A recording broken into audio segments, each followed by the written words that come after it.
नमस्कार बंधुगण सुप्रभात। आज के भिडियोटा एखान থেকে शुरू करতেছি। तो घुम থেকে उठते देखो मुख चुख ফুললে একদম ঢোল হয়ে রয়েছে। তারপর আমিও ফ্রেশ ট্রেশ হয়ে ক্যামেরার সামনে আবার আয়া পড়লাম।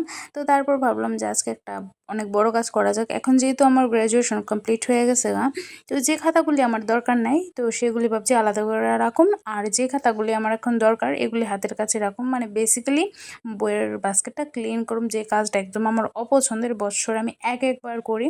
তো তারপর মা এদিকে 12টার দিকে বেয়ে গেলো মাংসটা ক্লিন করতে। তারপর আমি বেয়ে গেলাম একটু কাজ দেখাইতে, রসুন পেঁয়াজ কাটতে, যেহেতু আমি এটাই পারি। তো তারপরে দেখো আমি ওই গণেশ পূজার থেকে আনছিলাম আচার, এটাই খেয়ে নিতেছি। দেখো কি অদ্ভুত কম্বিনেশন পাঁপড় দিয়ে। তারপর মা এখানে পূজা দিতেছিল। তারপর মা পূজা দিয়ে এখানে রান্না বসাই দিছে। আমরা বাড়িতে সব কাজ আগে কমপ্লিট করে ঠাকুরের সেবা টেবা দিয়ে তারপর রান্না বান্না হয়, তারপরে একবারে খাওয়া হয় দুপুরের। তারপর মা এখানে বৃষ্টি করতে করতে দেখলাম দিনটা মেঘলা করে লাইছে, মনে হয় বৃষ্টি আইব। আর ভেবে ভাব আইলে তো খুবই ভালো, প্রচণ্ড গরম। আর এখানে মা দেখো মাংসটা কষাই নিতেছে, মানে বোয়াইছে, তখন জাস্ট বোয়াইছে মাংসটা, তারপর কষাইছে।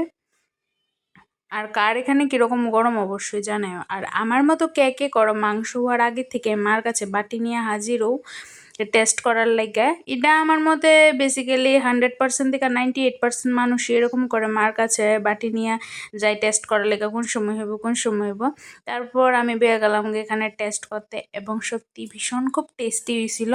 এর মানে এটা না কেউ হ্যাংলা না, মানে এটা ছোট তেটো সব মানে মার কাছে তার সন্তানরা এরকম হয়। তারপর খাইতে খাইতে দেখলাম, মানে টেস্ট করতে করতে দেখলাম যে উমা বৃষ্টি আয় পড়ছে, যা খুবই ভালো লাগতেছিল। তারপর আমরাও বেয়ে গেলাম দুপুরে খাবার টাবার খাইতে। তারপরে সারা বিকাল টিকাল হয়েছে না, একদম সন্ধ্যাবেলা আইসি, মা তখন সন্ধ্যা বাতি টাতি দিয়া রাতের পূজাটা দিব। তো তারপর আমি গেলাম চা করতে। তো আমি এটাই পারি, তো এটাই করতে আইলাম। তো এখানে আমি দেখো চাটা করে নিতেছিলাম। তো আমরা করে না মানে কেউ দুধ চাটা খায় না, কারণ কি দুধ চাতে গ্যাসের প্রবলেম হয়। তো যখনই খাওয়া হয় ইচ্ছা হয় লিকার চাটাই হয়, তো এর লিগে লিকার চাই করতেছি।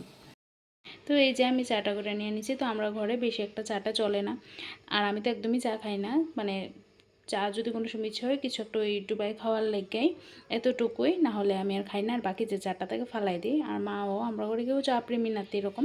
তো চলো চাটা খাইয়া নিই, তারপর আবার আইতাছি। সন্ধ্যার পর আর হয়েছে না, একদম রাতের ডিনারে ক্যামেরাটা অন করছি। তো আজকের ভিডিওটা এই রাতের খাবারটা দিয়েই শেষ করতেছি। তো চলো রাতের খাবারটা খাইয়া নিই, আর আজকের ভিডিওটা এখানেই শেষ করতেছি। দেখা হইতেছে নেক্সট একটা কোনো সুন্দর ভিডিওর সাথে। ততক্ষণ সবাই ভালো থেকো, সুস্থ থেকো।